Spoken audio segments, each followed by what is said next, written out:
भारत और पाकिस्तान दुनिया के दो ऐसे पड़ोसी देश जिनके बीच तनाव की कहानी आज की नहीं बल्कि दशकों पुरानी है। कभी सीमा पर गोलीबारी, कभी राजनीतिक बयानबाजी, तो कभी युद्ध जैसे हालात। दोनों देश परमाणु ताकत रखते हैं, दोनों के पास बड़ी और प्रशिक्षित सेना है। लेकिन सबसे बड़ा सवाल यही है, जमीन पर, आसमान में और समुंदर में आखिर कौन कितना ताकतवर है। आज हम ना तो भावनाओं की बात करेंगे, न किसी को बड़ा या छोटा दिखाने की कोशिश करेंगे। आज बात होगी सिर्फ हकीकत, आंकड़ों और सैन्य क्षमता की। वीडियो शुरू करने से पहले हमारे चैनल को सब्सक्राइब करना बिल्कुल मत भूलिए, इससे हमें बहुत बड़ी मदद मिलती है। और हाँ, कमेंट में बताइए कि आप अगली वीडियो में कौन सा टॉपिक देखना चाहते हैं। तो चलिए बिना देर किए वीडियो शुरू करते हैं। सबसे पहले बात करते हैं थल सेना की, यानी जमीन पर लड़ने वाली असली ताकत की। भारत के पास करीब 14,50,000 सक्रिय सैनिक हैं। इसके अलावा 11 से 12 लाख रिजर्व सैनिक भी हैं, जो जरूरत पड़ने पर तुरंत मैदान में उतर सकते हैं। यही वजह है कि भारत की सेना को दुनिया की टॉप 3 सबसे बड़ी सेनाओं में गिना जाता है। वहीं पाकिस्तान के पास लगभग 6,50,000 सक्रिय सैनिक और करीब 5 लाख रिजर्व सैनिक मौजूद हैं। सीधे शब्दों में कहा जाए तो भारत के पास पाकिस्तान के मुकाबले लगभग दोगुने जवान हैं। और जब बात लंबी लड़ाई या एक से ज्यादा सीमाओं की हो तो ये फर्क बहुत मायने रखता है।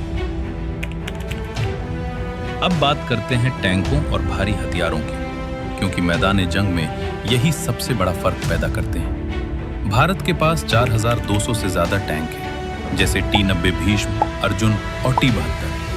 पाकिस्तान के पास करीब 2,600 टैंक हैं, जिनमें अल खालिद और T-80 जैसे टैंक शामिल हैं। यहाँ भी संख्या और आधुनिक तकनीक दोनों मामलों में भारत थोड़ा आगे दिखाई देता है। आज की लड़ाई में आसमान पर पकड़ होना सबसे जरूरी होता है। भारतीय वायुसेना के पास 2,200 से ज्यादा विमान हैं, जिनमें 500 से ज्यादा लड़ाकू विमान शामिल हैं। राफेल, सुकोई 30, मिराज 2000 और अपना देसी तेजस, ये सब मिलकर भारत की हवाई ताकत को मजबूत बनाते हैं। पाकिस्तान की वायुसेना के पास लगभग 1,400 विमान और करीब 320 लड़ाकू विमान हैं, जैसे F-16 और JF-17। यहाँ सिर्फ विमान नहीं, रडार, मिसाइल और पायलट की ट्रेनिंग भी मायने रखती है। और कुल मिलाकर इस मोर्चे पर भी भारत का पलड़ा थोड़ा भारी माना जाता है। अब चलिए समंदर की ओर। भारतीय नौसेना के पास 150 से ज्यादा युद्धपोत हैं और सबसे बड़ी बात, भारत के पास 2 एयरक्राफ्ट कैरियर हैं। ये क्षमता दुनिया के गिने चुने देशों के पास ही होती है। पाकिस्तान की नौसेना के पास करीब 50 युद्धपोत हैं और कोई एयरक्राफ्ट कैरियर नहीं है। पाकिस्तान की नौसेना ज्यादा ध्यान तटों की सुरक्षा पर देती है, जबकि भारत की नौसेना खुले समंदर तक जाकर कार्रवाई करने में सक्षम है। अगर मिसाइल और तकनीक की बात करें तो भारत के पास ब्रह्मोस जैसी तेज रफ्तार मिसाइल, अग्नि सीरीज की लंबी दूरी की मिसाइलें और S-400 जैसे आधुनिक सुरक्षा सिस्टम हैं। पाकिस्तान के पास शाहीन और बाबर मिसाइलें हैं, लेकिन तकनीक के मामले में पाकिस्तान काफी हद तक चीन पर निर्भर है। वहीं भारत मेक इन इंडिया के जरिए अपनी तकनीक खुद तैयार कर रहा है, जो आने वाले समय में बहुत बड़ा फायदा बन सकता है।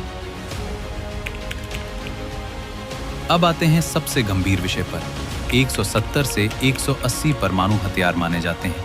पाकिस्तान के पास भी लगभग 165 से 170 परमाणु हथियार होने का अंदाजा है। यही वजह है कि भारत और पाकिस्तान के बीच पूरी जंग दुनिया के लिए सबसे खतरनाक हालात पैदा कर सकती है। सिर्फ हथियार होना ही काफी नहीं होता, उन्हें चलाने वाला कितना ट्रेंड है, ये उससे भी ज्यादा मायने रखता है। भारत की सेना रेगिस्तान, पहाड़, जंगल और बर्फ हर तरह के इलाके में नियमित अभ्यास करती है। वहीं पाकिस्तान की सेना ज्यादातर मैदानी और सीमित इलाकों में ट्रेनिंग करती है।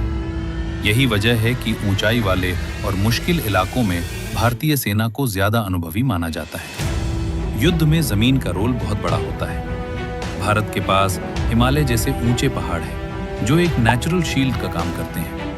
वहीं पाकिस्तान का बड़ा हिस्सा मैदानी इलाकों में फैला हुआ है, जहां रक्षा करना अपेक्षाकृत मुश्किल होता है। सीधे शब्दों में कहें तो भूगोल के मामले में भारत की स्थिति ज्यादा मजबूत मानी जाती है। अब बात करते हैं उस चीज की जिससे सारी सेना चलती है, पैसा।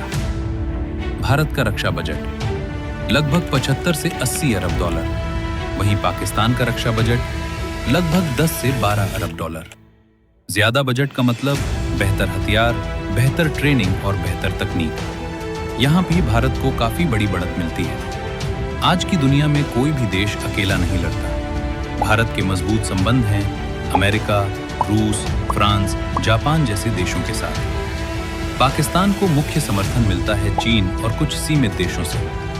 कूटनीति और अंतर्राष्ट्रीय समर्थन में भारत की स्थिति ज्यादा मजबूत मानी जाती है। भारत हो या पाकिस्तान, दोनों देशों के जवान अपने देश के लिए जान देने को तैयार रहते हैं। लेकिन अगर सिर्फ संख्या, तकनीक और भविष्य की तैयारी देखी जाए तो पारंपरिक सैन्य ताकत में भारत का पलड़ा थोड़ा भारी नजर आता है। और परमाणु ताकत हमें एक बात याद दिलाती है, असली जीत जंग में नहीं, शांति और स्थिरता में होती है। ऐसी ही सच्ची कहानियां देखने के लिए चैनल को सब्सक्राइब करें, वीडियो को लाइक करें और शेयर करें। इससे हमें बहुत मदद मिलती है।